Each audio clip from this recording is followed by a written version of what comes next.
overrunning a wee bit, but I think it's important to dig down into some of this stuff and get a bit more information. So, Daniel, we'll start with you in this roadmap, and it's a really complex jigsaw. And some of the dates that you're putting forward are quite soon, tipping point dates and dates when, within a couple of years, councils having to really think about changing infrastructure and so on. How do you make sure all of that happens, that people aren't missing these goals? Who are you prodding? Who's going to kind of keep an eye on it? Okay, I think Andrew alluded to it. This is not a static thing. This roadmap has to keep evolving. We need to keep making sure that areas that are sparse become more detailed. Those that already have detail, there's increasing granularity, and that granularity is changing as time goes forward. So we're constantly interacting with Highways England, with those 150 organisations, and that number is increasing because in conversation with Elizabeth earlier on, it's evident that we are not talking quite close enough yet with the freight community to make sure that all facets of freight are built into that. We are already talking with O2, but we need to talk more with the telecommunications organisations. The real point is that this is not something that we have put together and imposing on the CAM ecosystem. It is something that has been brought to the party. So there is a desire to make sure that infrastructure is in place, to make sure that those milestones have been achieved. I mean, that collaboration thing is very important. We go on to data. One of the big things I hear about data is, we all know how significant it could be if it's used properly, but who's going to own it? Everyone kind of doesn't want to just give it away for free for understandable reasons. Highways England is collecting masses of data. Who gets access to that? How is the industry collaborating at the moment? Because obviously it is a way of making money. It is a business model. Data is valuable. People don't just want to give it away, but then councils and governments don't have a bottomless pit of money. Yeah, that's a good question, one we get asked a lot. I think there are projects emerging like the data marketplace that Daniel's talked about, which will aim to make insights, not just the data, available to the people who need it, and to try and stimulate some revenue for the local authorities. So to try and help them unlock the value of that data that they hold as well. So that it won't just be the private sector trying to sell data into the public sector. It's a two-way thing. Those conversations are starting to happen. Those projects are emerging, and I think that's going to play a critical role in the data landscape going forwards. But it's changing so fast, it's actually very difficult to keep ahead of it and predict what's coming. Do you think people who are not data experts and not scientists or whatever really understand what it can tell them? I think they have a hunch. I think the challenge is you've got to clean it, which is a horrible job. It takes a huge amount of heavy lifting. If you look at our data science team, probably 60% of their time is spent sorting out the data, making it usable, whereas they'd rather spend all their time building the insights and doing the fun stuff. So it's that element that's so resource intensive that means a lot of organizations just can't do it. So if you can use platforms like the Zenseact Data Marketplace, you could put your data into it and potentially get people who do have the skills to create the value from it, and you'll still see some benefit. I would say it is complemented by the kind of graphics that you produced, bringing it to life and showing how the communities are evolving, the digital communities as well as the physical ones. I think that's what helps answer that question. Elizabeth, let's go into the role of freight now, because Daniel said, you could do more to work together. Do you think, is freight a bit of a hard sell? Because you are trying to sell big lorries. No one really likes driving with lorries blocking the routes and all the rest of it. So, but obviously the whole country completely relies on it. So are you starting from like one pace back each time, trying to convince people of the role in freight in the future? That's where we have been, but things are really coming together now, and particularly in government. So just as we're a multimodal organisation, we can see that government are now working in that multimodal way, and we're expecting to be working on their future of freight strategy with them. quite soon. So I'm feeling very encouraged by that there is the realisation, we've talked about it with them in the appraisal methodology, that freight is really important. And in some ways, having the Brexit spotlight shone on the country has helped that to be understood. The role of freight has been shown to be important as part of those discussions. Do you think freight, actually, all of you, could be the test bed when we're trying out some of the new technologies? Because it's actually easier to get companies to do it, you know, where the lorry's going to be each day, rather than private individuals. Yes, Daniel and I were talking about freight having low-hanging fruit, but I think also, particularly for road freight, it's such a highly competitive market that each company to take on aspects of automation needs business cases. So for freight, it is about showing those business cases, and then that whole part of the economy will run through it. And I think there's some elements of the business case which need some help, such as the need for people to still do deliveries. But if we can work together on business cases and show those impacts, then there is a great future. I mean, you said in your piece, how do you guarantee that the right projects succeed? Yes. I'll put that to all of you, really, because we're all looking at this sort of a landscape of amazing things that can do incredible things for society. But how do you guarantee? Because at the moment, you just feel that the ones that make the most money are going to succeed. So I picked up on your point as well. It was about the shiny ones proceeding because they are easiest to announce. And I think it's beholden on people like us to make sure that we're trying to make sure that the bigger picture is seen, and that pragmatism and common sense prevail. In a way, periods of purdah and when government can't act are great, because we can just plough on with doing what we think is the right thing. Andrew, what's your view on it? I think we need to make sure that the appraisal methods we use for projects and programs actually have that vision at the head of it. So whatever the key areas I picked out for, but there probably are others, is how does that project or program actually impact on those four? And I have to say that the whole climate change issue and carbon has to rise up the agenda in a way that it isn't at the moment. Can I add to that? Because I think that the key thing actually is having a vision which you're going towards, which is tries to take it away from the political or the hype, the realm of hype. And I think having a roadmap or roadmaps, a suite of roadmaps that kind of complement each other, which implicitly mean that we have a common vision or set of visions, means that that's what we're going towards. And it becomes a no-brainer to do the right thing, because there's no point in doing something which doesn't align with that common goal and isn't going to be underpinned or complemented or supported, invested in by others.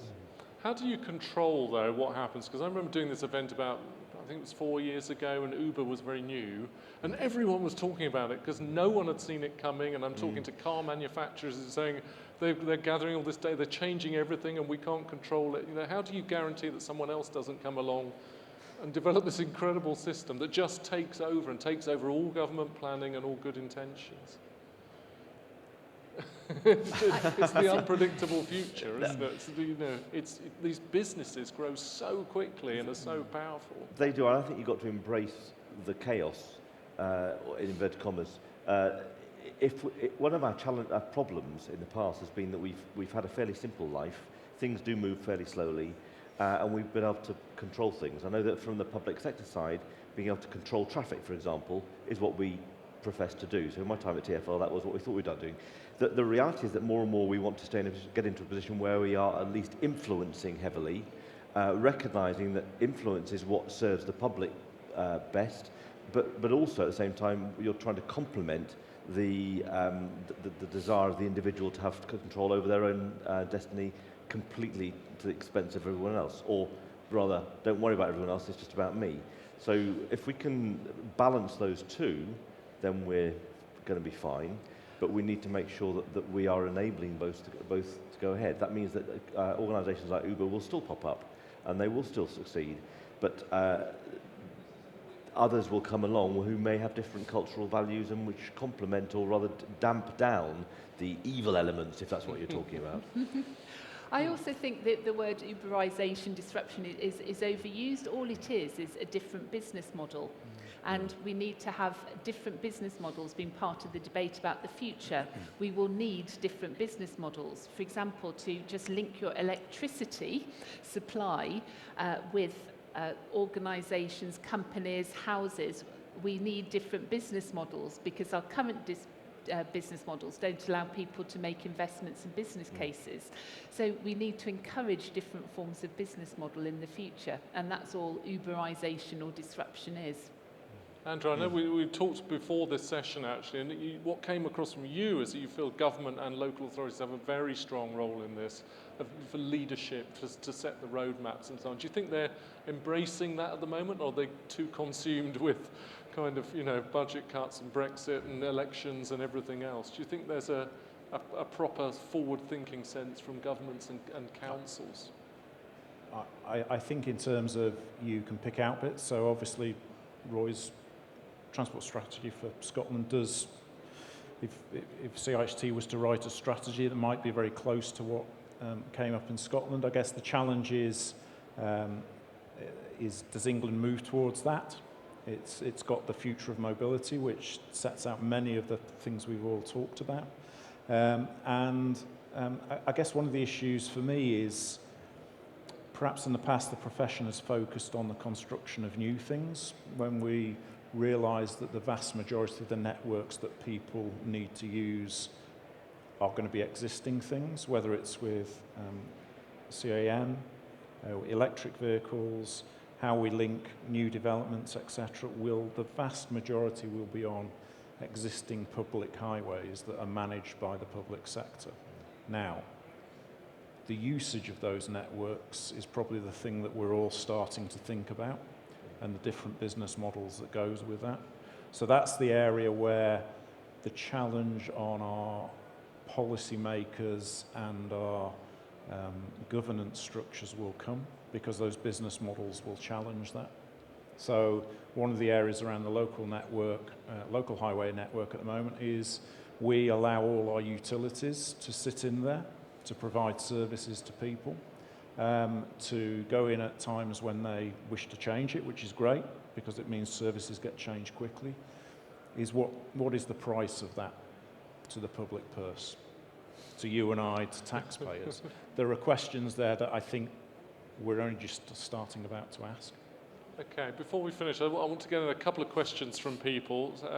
So this one's for Alistair. How will you get local authorities to listen to the data benefits around transport-based development? Many are struggling to meet housing targets, can't always plan housing in well-connected areas.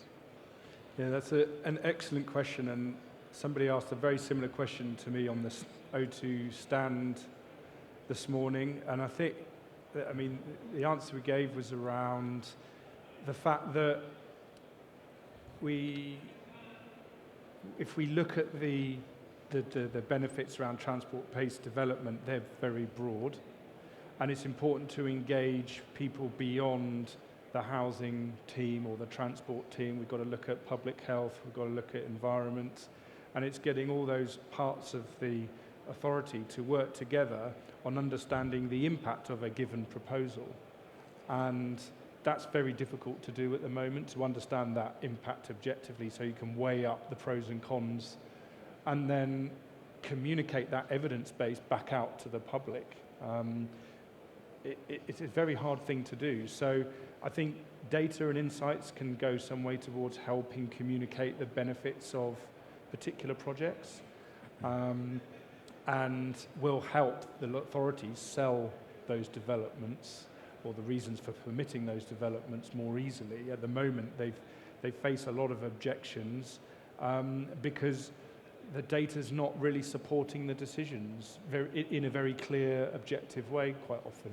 So with that data available, I think the reasons they permit development A over development B will be easy to see if you had the right data. Do you think it would make decisions less controversial? Yeah, most definitely. People back it up. Most definitely, because a lot of the time they're based on very small samples, heavily modelled, and you could easily take an opposing view and use a different modelling technique to get a different answer. So it is a big problem.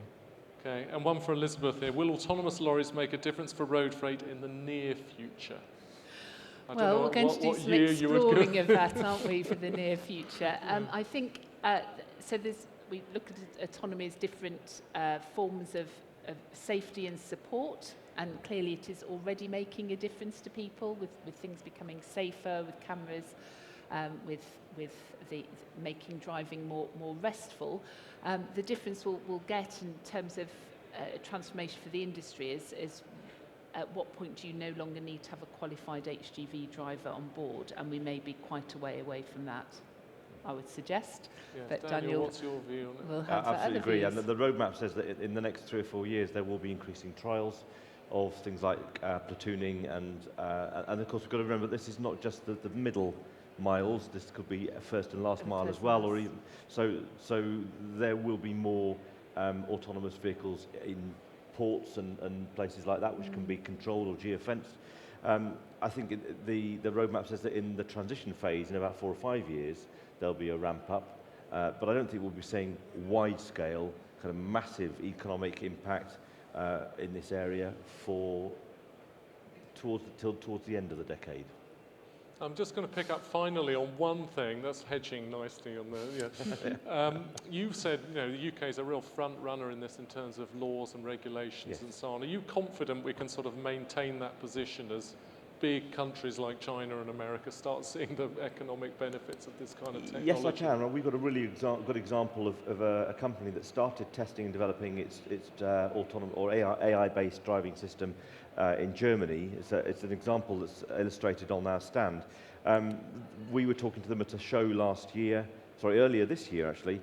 They said that we're really struggling to test in Berlin. It's costing us a lot of money, and there are resistances because of the legislations in place already and the code of practice that's there. So, cutting a long story short, they're now established in the UK, a few months afterwards, testing at Millbrook in a controlled environment, going to be going over to Culham to test in a semi-controlled environment, coming to London to test in the public domain early next year, and they are living the dream. So that's an example of actually it's already the case that we are amongst the front runners and in many cases ahead.